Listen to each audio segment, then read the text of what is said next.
Hello. Hello, Ross. Can you hear me now? Yes. Yeah! Oh, finally got you. Got through. Wait, can I tell you what's funny too? Ross is a man of very few words. I can see that. You'll get a yeah, no, okay, go fuck yourself, I'm busy, things like that. Yeah. Literally, like that little delay where he went, Ross, can you hear me? And he goes, yeah.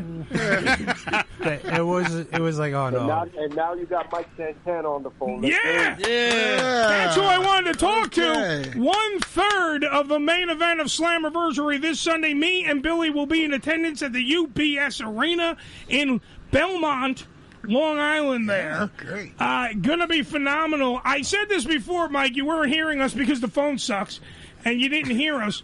But I'm putting my money on you, and I'm going to tell you why. And it's not because I'm just blowing smoke up your ass, because you're on the phone right now. Let me tell you, I think that, honestly, Joe Hendry doesn't have his head in the game like you do. I honestly think that the whole thing with Trick Williams winning the world title doesn't even go here. Works for NXT. He's the world champion. And I think that Joe is trying, in his brain, his strategy is to right the wrong. And that's it.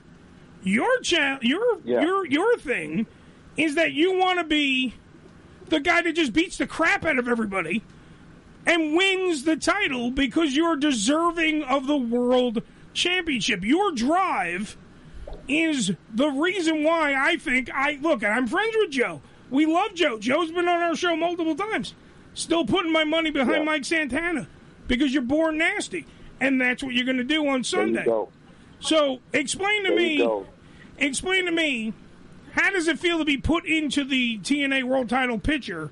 Because you seemingly were just thrust into this match. What do you think about your opponents come Sunday? Honestly, to be totally honest with you, I don't feel like I was thrust into this match. I feel like I've earned my place in this match. If you paid attention to, my journey coming back into TNA and the obstacle after obstacle that I've had to get through and prove myself with, that says it all. Aside from that aspect, just on the personal side, like you said, I have, aside from whooping everyone's ass, something that I like to do, I have purpose. I have a path of purpose. And, that purpose is driven by a lot of the things that I've had to go through to get here. Aside from that, also, my daughter, my family, my city, my culture. There's just so many things that are riding with me and that I'm carrying on my back going into this that I can't lose. I won't lose. I'm at such a different place in my career and in my life that, I'm not accepting anything other than greatness. And with Trick and with Joe, much props to them and what they've been able to do in their career and what they've accomplished and all that stuff. But, I took a total gamble on myself, and I went into the unknown, and I made it happen for myself. And this is why I'm in the main event at Slammiversary, and this is why I not even forget about deserving. I've earned this. This is where I should be. And I won't accept anything less. I said at Great American Bash that I'm here to bring TNA back to its roots. Everybody knows, in the history of TNA wrestling and the world champions, it's been built by some of the best professional wrestlers in the world. The Kurt Angles, the AJ Styles, the Samoa Joes, the Sting, the list goes on and on. Straight up, they didn't have a catchy song or a big machine pushing them. Right. They were the best in between those ropes, and that's who I am, and that's what I'm going to accomplish. Well, that's why top to bottom TNA has always been synonymous with pro wrestlers and not sports entertainers. And I don't look at anybody on the roster as a sports entertainer. Every single person that works for TNA, from the Knockouts division to the X division to the tag side, where you once ruled the world during the tag team world, to the heavyweight division and beyond, all are professional wrestlers. And that's why I think that Slammiversary this Sunday is a different kind of pay-per-view. If you're sitting at home, if you're an audience person and you're sitting at home, if you're a fan of pro wrestling, then Slammiversary is the pay-per-view for you, because you're going to you're going to get from top to bottom, cut and dry. There is no question about it. Professional wrestling at its finest. You're going to get all kinds of different styles, be it British strong style, Japanese wrestling. You got freaking lucha libre. You have all kinds, especially, and that just comes from Mike Santana. He brings all those different aspects into the ring. He's a chain wrestler. He is a high flyer. Yes, formerly known as a member of LAX.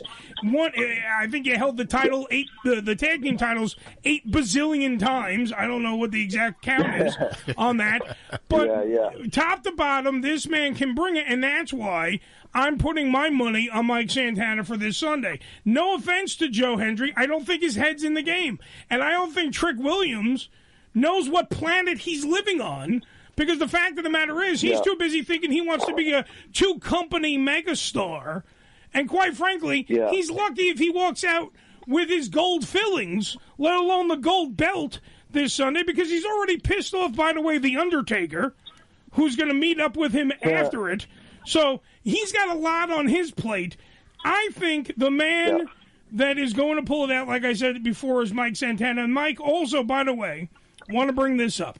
We have when you come to the ring, I was talking about this before we got the phone situation fixed up.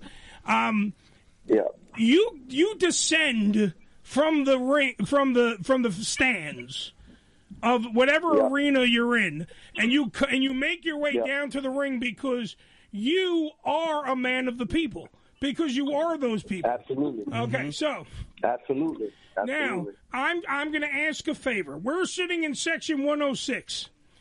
If you could happen, just by happenstance, to come through that angle, down 106, say hi to us, and then make your way down for the main event, that would be phenomenal.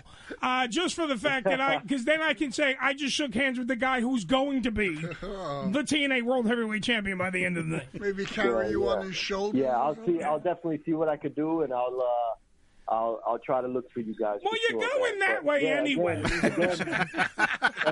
Again, like we said, everyone is getting the best of every world, right?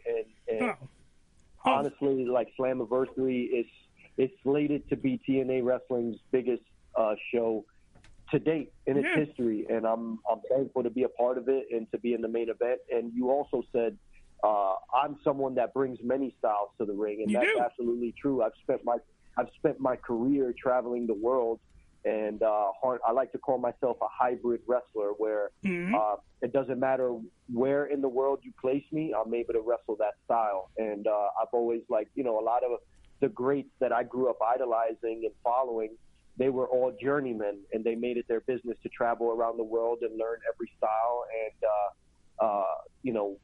bring that to the ring and bring that into their own way. So I've always prided myself on that. And like you said, man, these guys don't know what's coming, man, because I'm bringing a certain fire behind me that I don't think I've ever brought before. And I said this in another interview, and I'll say it here, and I'll say it again and again.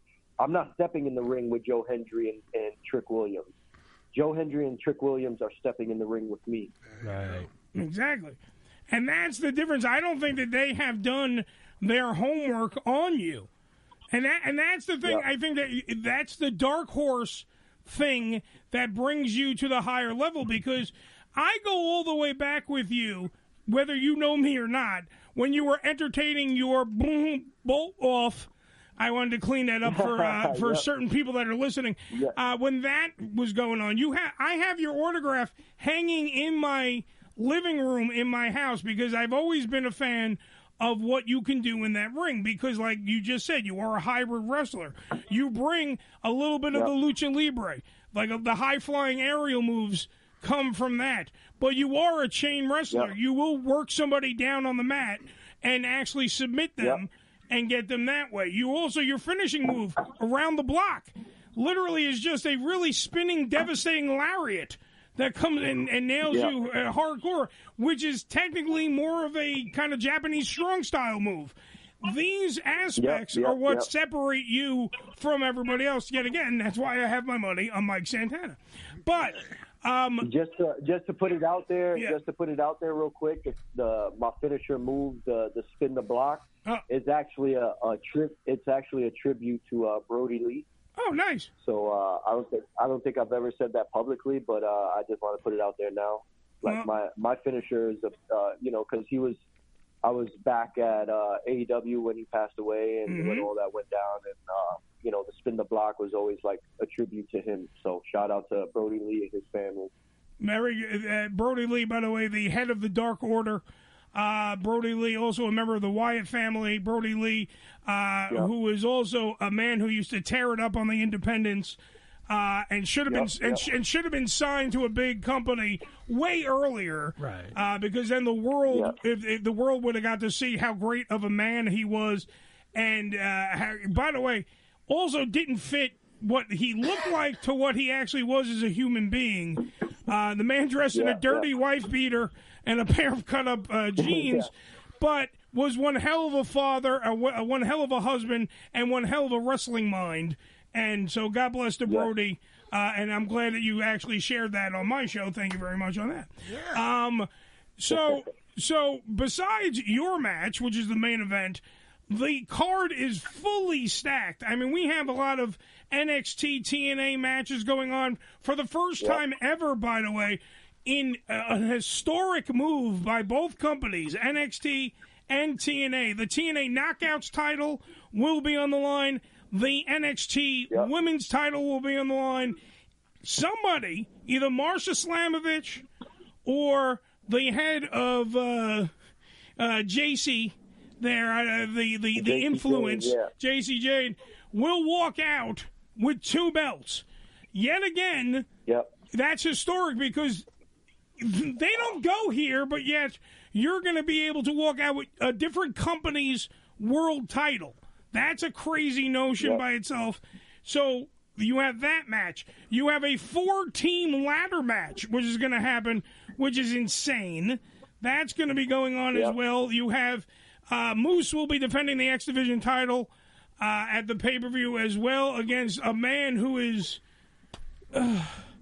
beyond words. The number one contender to the X Division title is a wrestler who will also become, I believe, the youngest, if I'm correct, the youngest X Division champion if he does beat Moose. I mean, his finishing move is a thing of beauty as well. He, without question, is someone that you can't even put your ring because I don't think he knows what he's going to do in the ring. All right, and I think that's what keeps it exciting, man. It keeps the fans on their feet. The unpredictability of what Leon Slater brings to the ring. Yeah, and Leon, his finishing move is a Swanton 450. Even that sentence doesn't make any goddamn sense, but he does it. He sometimes, I don't know how, he breaks reality. He kind of spits in the face of gravity because he pulls off a move that, without question, is nuts. Now, I do have to, besides the Slammiversary card, because I know I only have you for a little bit more time, I know the Hardy Boys are going to be there. I know that a lot of big-name talent is going to be in the building for the for Slammiversary at the UBS Arena right there. I got to ask you this question. Now, I know that the ties that bind at TNA versus the NXT kind of uncivil war that is going on between the two brands, even though they have a working relationship together.